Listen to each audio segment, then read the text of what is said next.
สาวงามโสภาเป็นวาสนาที่ได้พบน้องอยากมาขอเป็นคู่เคียงคองอยากมาเก็บมาขายมาจองสวยกันกับน้องได้โปรดจอมควันขอกราบไว้พ่อคุณเมืองที่พ่อคุณเจืองผู้สร้างให้นั้นจงมาช่วยดลบันดาลจงมาช่วยดลบันดาลให้ลูกสาวพอนั้นหากลูกนี้แน่เด้อ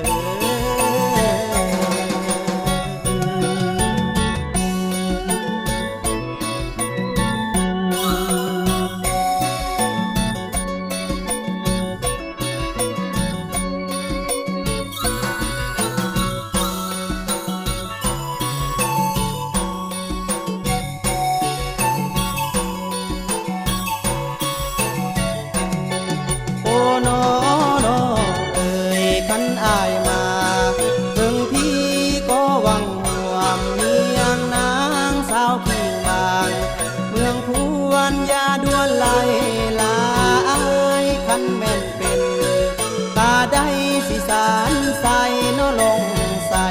ขันแม่นน้องสิให้ขันแม่นใจ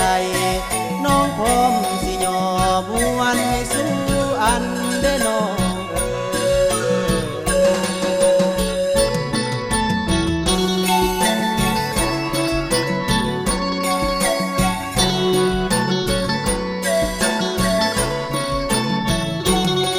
มาเที่ยวเมืองสิงห์พวงสมพงษ์ให้หินดินแดนคนสา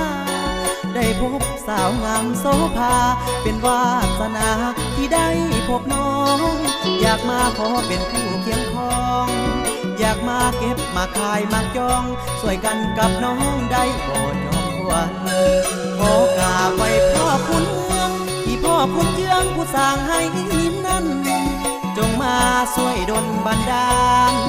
จงมาช่วยดลบันดาลให้ลูกสาวพอนั้นหากลูกนี้